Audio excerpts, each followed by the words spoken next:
All right, finally, the time has come. I know, again, I'm a little late. Sorry about that. But I've got my Luluca where I'm ready for all of us to take a look at her. Now, how the normal flow of things goes is we're going to take a look at her skills first, followed by the gear set. We're going to take a look at my stats, and then we're going to talk about where best to use her. Now, first, I want to say she's one of those units I'm completely biased on, and mostly because you take a look at her stats here and you'll see it's SSS. Yes, for those that haven't seen it, I went balls deep to get this young lady. Not only did we go SSS, but we also went perfectly maxed on her artifact. Now, with that being said, let's talk about the girl of the month, year for me. First of all, the most important thing to note is just like you saw from my intro, her S3 is now my new favorite S3 in the game. It used to be Luluca because Luluca is just like, oh. But now it's Lulu is so cool. She's just chilling. And then she just nukes your face. I mean, it's perfect. Perfect. She's so chill. She's so chill. All right, so enough of me being a fanboy. Let's get right into the review. Skill 1, Wild Wave. You acquire 1 soul. Attacks with intense elemental force. Damage dealt increases proportional to the amount of the enemy's lost health. Skill Enhanced gives you pure damage. There's no effect on this, which actually is good if you want to take her to like Jubilee Council, because as you know, if you leave a debuff on Jubilee, then they get a buff. Now, what I will say about this is it hits very hard. I have been testing her in Wyvern 11, and on Armor Break with attack buff, it hits for about 16, 17k. That's pretty decent for no skill ups in the ability. Keep that number in mind. There are absolutely no skill ups in this. So that is already a good sign. Now you're going to say, yeah, she scales with health, Val, but the Wyvern was not even at half health yet. So that's really, really good for a unit. With no skill ups, she can do a lot more damage on this. And I do want to skill her up at some point. But for now, she's working for where I use her. Take a look at skill 2, Rekos' Blessing. You get 2 souls, 4-turn cooldown by default. With the Blessing of the Stars, grants increased defense and barrier to all allies for 2 turns.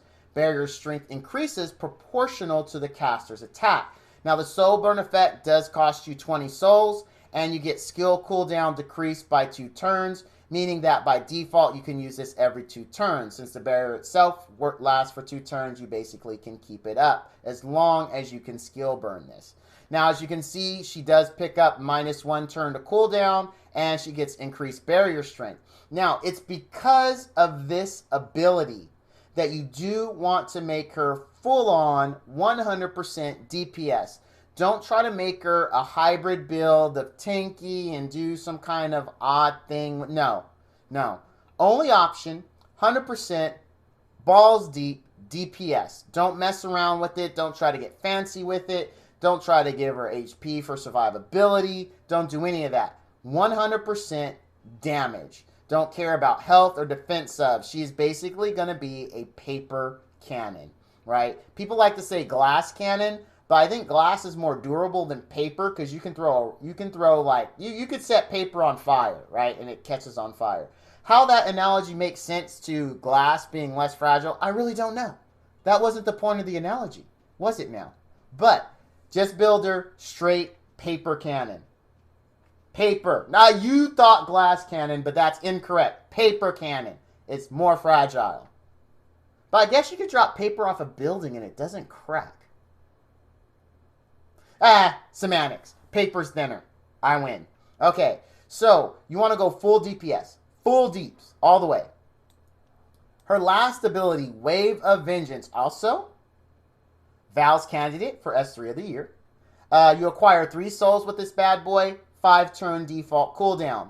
Attacks all enemies with the power of Ruin, with a 50% chance to decrease defense for 2 turns. Damage dealt increases every time using this skill and can stack up to 3 times. This bad boy can hit pretty hard on Wyvern. This is with no skill ups and me going 5 turns with having to use this, right?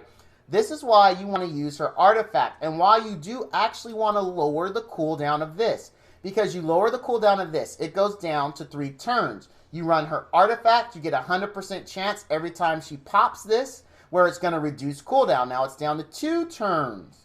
Because, well, not really. You just lose a turn because of the artifact, right? Which means she's going to buff this, which is going to give you more chances to do this. So this is a good thing. Get the turn cooldown and get the effect chance. Now, one of the biggest complaints I hear of her, only 75% max skill, okay? Max skill, decreased defense. I get that. Your points are valid. But if you are bringing her to Wyvern, she has elemental advantage. You get a 25% increase to land a debuff, thus giving her a 100% chance to armor break, or defense break. I'm so sorry. I'm used to saying armor break from that other game. But it is a good investment to still pick it up. Here, look at it this way. We all love TG, right? We love TG because on skill 1, he gets armor break. That's a 75% chance.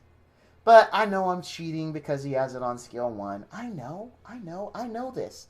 But he also doesn't get increased damage as well. Because people are forgetting the second component of this, which is it actually does really good damage the more she uses it. So you run her artifact to give you more times to cycle this, to cycle her skill 2, which allows her artifact to pop. You pick up the cooldown reduction on both. You max skill her, and she does a lot of damage.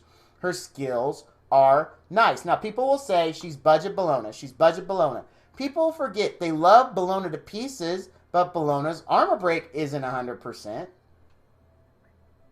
What Bellona has going for her that we all love is that free proc. We all know when she gets full focus, that free proc is so delicious. Because if you miss armor break the first time, likely she's going to get you the second time. And it's awesome. We all love it. She does not get the free proc. She gets stacking damage, which can hurt. But you have to build her to take advantage of that. And now we're going to talk about that. Because we talked about the skills. We know what she gets. So how do you build her? How do you build her to maximize that damage potential? You have 2 choices, okay? You can go speed, crit. Now, why would you go speed? Why would you go? Because, again, we're trying to cycle that skill 3, right? We're trying to get that skill 3 out as much as we possibly can. Now, the speed build is really rough because you don't go with speed boots. I know, remember, the beginning I said you go all out DPS. She is a slow paper cannon, right? She's just a slow paper cannon. You want to try to get as much speed on in substats. Ideally, you're looking for crit chance, crit damage, attack, speed. That is ideal. And you're saying, but Val, effectiveness. I know. But how many out there built their Bellona high on effectiveness? She is running Bellona's gear. My Bellona barely, I think, has 30% effectiveness, and she still armor breaks like a champ. So I don't want to hear it. But you didn't put effectiveness in there. So she's about damage. If she lands the armor break, which is likely she will in Wyvern, then it's just more the better. More the better. Obviously, you look at her purely from, I am going to do mad deeps. And you will be happy. You will be happy. If you look at her, like, I need her to armor break every second of the day. And if she misses it, she's trash. No, that's not how she works. That's not how Bellona works. Because Bellona doesn't always land her armor break. Even the second time she gets her proc, she doesn't always land armor break. So keep that in mind. Don't look through these glasses that says, well, because I had to invest more on her, she's not worth. No, incorrect. That's a fallacy. That doesn't, because you have to invest more into something doesn't make it less than something else. It doesn't. It really, really doesn't. So you go that way. You go speed crit, or you go speed whatever gets you to your stat goal. Okay, and she'll be fine. You want speed substats in this. You're not trying to break the sound barrier. You're just trying to speed her up just a bit to help you out in Wyvern. Because if she's too slow, she's going to be not as great there. She'll still be good, but you do want some speed on her. Ideally, I mean, you could be happy with around, I would say 8 to 10 speed per piece, which is going to give you, with the 25 speed that you get there, let's say you get 10 on all pieces, so you get 85 speed altogether. With her base speed, that's going to give you 190 speed, which is going to be good for Wyvern. That's saying a lot. You do got to get 10 speed on every piece for that to happen, but it's still good. It's still good and it'll serve you well. But you just don't want to sacrifice that boot slot for speed. You just don't. You need the attack. Now, I say that, and we're going to see the stats. I'm talking about an ideally built. Obviously, you have to work with the gear you have. I'm a big fan of that. Make work with what you have. So if the best you have is speed, the best attack you can get is speed set with speed boots, absolutely use it. It's the best you have. When you can upgrade it, slow her down, slap 60% attack in the boot slot, and enjoy that extra damage. Now, you can take a look at my gear. If I am going too fast, just pause the video. Keep in mind, this is not Luluca's gear. I will be stripping her as of this, but not for because I don't find her useful. I am going to be stripping her because she has Bologna's gear, and Bologna is my favorite unit in the game, and so I've been without her for too long, so I've delayed this video. So that's the only reason. I am in the process of farming her own dedicated gear. Again, if I'm going too fast, just pause the video.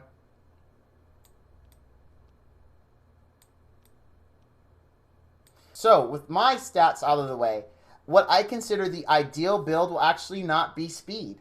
It would be attack.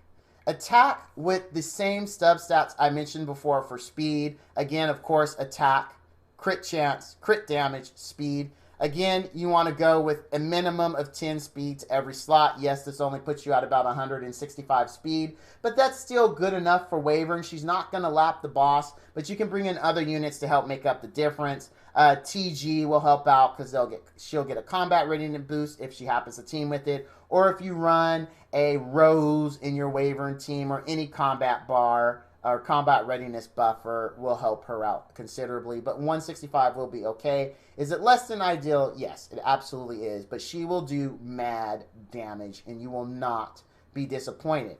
Another trick you would want to do is, if you can help it, don't go with a crit chance necklace. Go with a crit damage necklace if you can.